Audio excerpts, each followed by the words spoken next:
For decades, the joke about Brazil has been that it's the country of the future and always will be.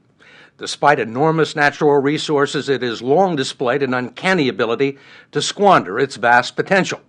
Now, it's beginning to look like Brazil might have the last laugh. While most of the world is consumed with debt and unemployment, Brazil is trying to figure out how to manage an economic boom. It was the last country to enter the Great Recession, the first to leave it, and is poised to overtake France and Britain as the world's fifth largest economy. Its outgoing president may be the most popular politician on the planet, and with the World Cup and the Olympics on the way, Brazil is about to make its grand entrance on the global stage. The story will continue in a moment.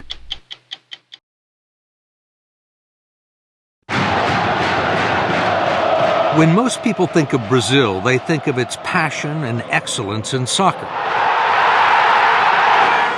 Not of skyscrapers in Sao Paulo, the financial hub of a fledgling economic superpower. They think of the pulsating beat of the samba and carnival, not commodities or the world's largest cattle industry. They see the beaches of Ipanema and Copacabana and breathtaking vistas. This is quite a view. Yes, incredible, huh? Not Brazilian tycoons like Ike Batista, who has the best view in Rio, not to mention a net worth of $27 billion. How do most Americans see Brazil? They think Buenos Aires is the capital of Brazil, so they mix us with other countries around South America. Most powerful country in South America? GDP-wise, we are bigger than all the other countries together. And, in the last 16 years, Brazil has put its act together. This is it. Hello, time for Americans to wake up. With most of the world's economies stagnant, Brazil's is growing at 7%, 3 times faster than America.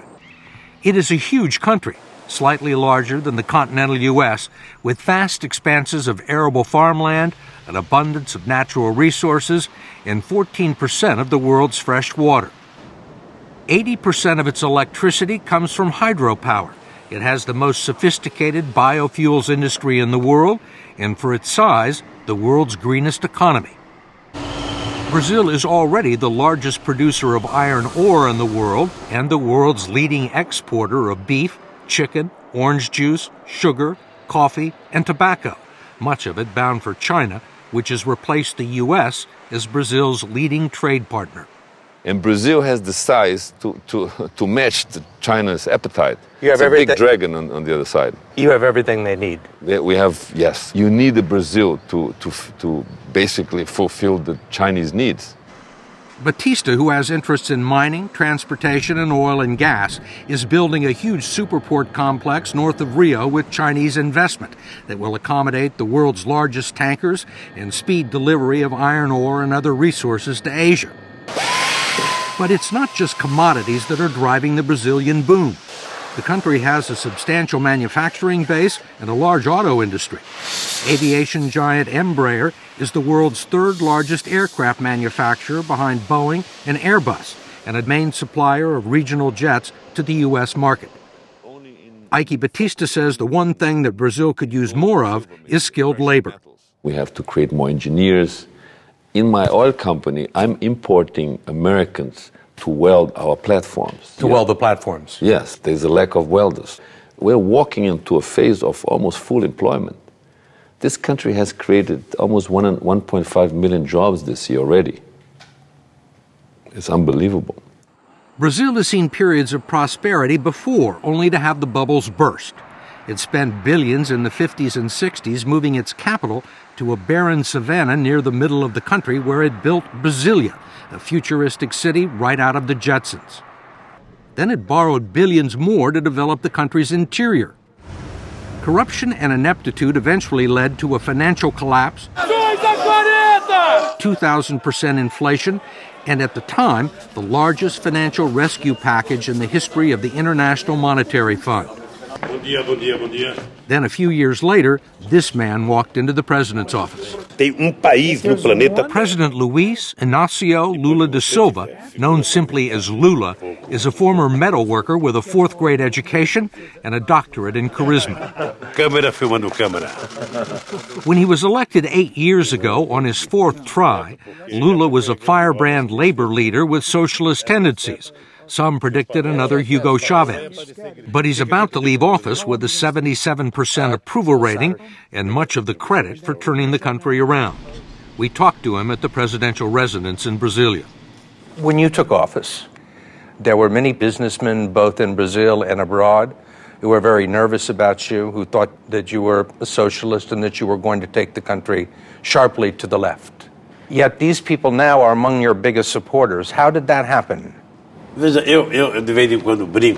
Look, every once in a while I joke that a metal worker with a socialist background had to become president of Brazil to make capitalism work here. Because we were a capitalist society without capital.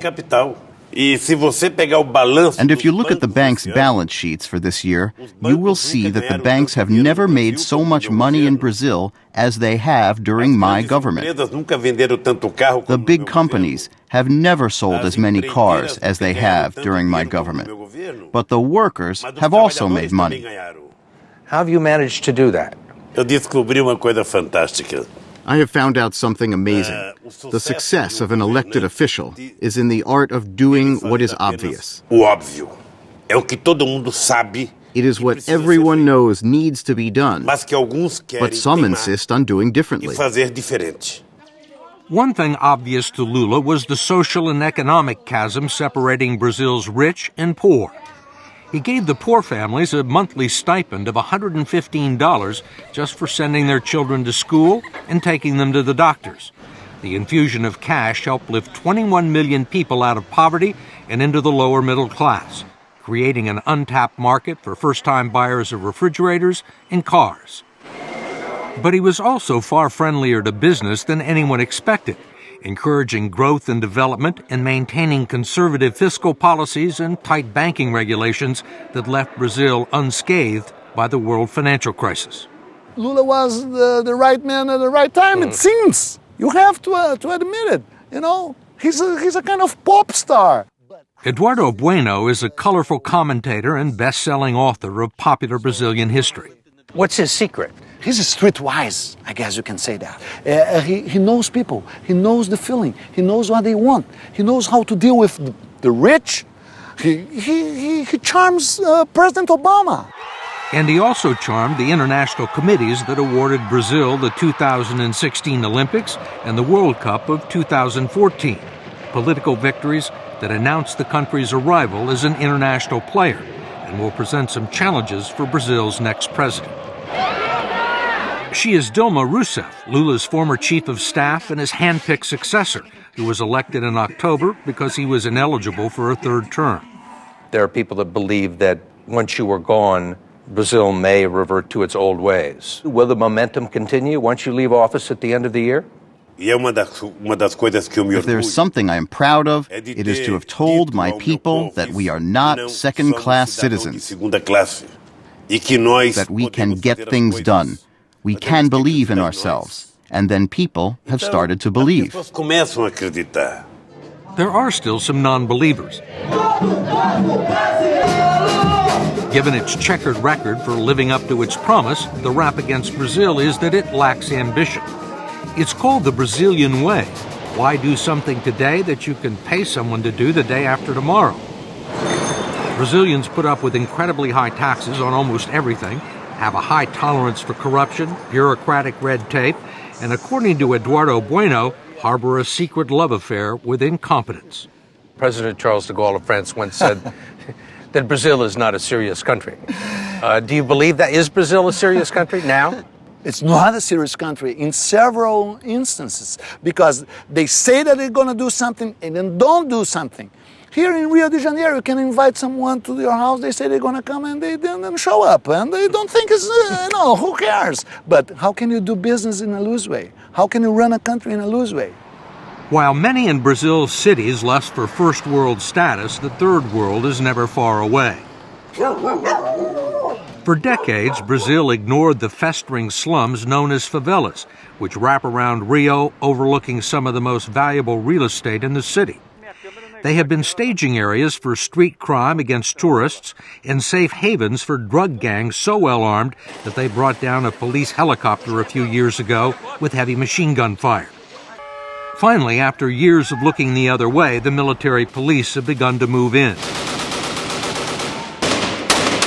In recent weeks, some parts of Rio have been a battle zone, with drug traffickers burning buses near some of the sports venues. But so far, the police have pacified 13 of the most dangerous favelas, and there are 27 more to go. This is a revolution. I myself did not believe this 3 years ago. There is a solution for slums all over Brazil. But there are also some massive problems with infrastructure. If the road to Brazil's future is long and wide, it is also jammed with traffic and filled with potholes. 90% of the roads in the country are still unpaved, and in the cities there's not much in the way of public transportation. And already there are major delays in the building and renovating of stadiums for the 2014 World Cup. FIFA, the World Soccer Organization, says Brazil is way behind in making preparations for the World Cup. Will the country be ready? Primeiro, nós precisamos tomar cuidado. Look, first, we need to be careful about European perfectionism, because everything that happens here in the South, they think they know better than us. Well, the Europeans may put their minds at ease because we will organize the most extraordinary World Cup ever. What they didn't make in 500 years, they want to make in 4, because the World Cup is going to be in Brazil. You think they'll be ready? No, I don't think it's going to be ready, especially because Brazilians don't mind to be late. You know, they think, just got a little late, what's the problem? They're going to be planting the grass while the ball was already rolling. Whatever happens in Brazil, no one will be able to blame it on a lack of money. That's because 150 miles off the coast lie what are believed to be the largest discoveries of oil found anywhere in the world in the past 35 years. Petrobras, the state-owned oil company, is preparing to drill 20,000 feet below the surface of the Atlantic to reach oil fields that sit underneath layers of salt beds. This oil story is $1 trillion story right in front of us here. What do the offshore oil discoveries do for Brazil? What do they mean for the country's future? Oh, it means, we should be producing in excess of 6 million barrels a day. So it put us among the third, fourth largest producer in the world, massive exporter. President-elect Dilma joked that the oil discoveries were just the latest proof that God is Brazilian. An economist from Goldman Sachs, no less, had predicted that Brazil, along with Russia, China, and India, will dominate the world economy in the 21st century. If it happens, Brazil would be a different kind of superpower, one that would rather make love, not war. It has no nuclear arsenal, and aside from contributing a small number of troops to the Allied cause in 1944, Brazil hasn't fought a war since 1870. Why fight? With all the pleasures, beach and sun, war, forget it. Soccer, let's watch a soccer game. Let's go to the beach. Let's drink a beer.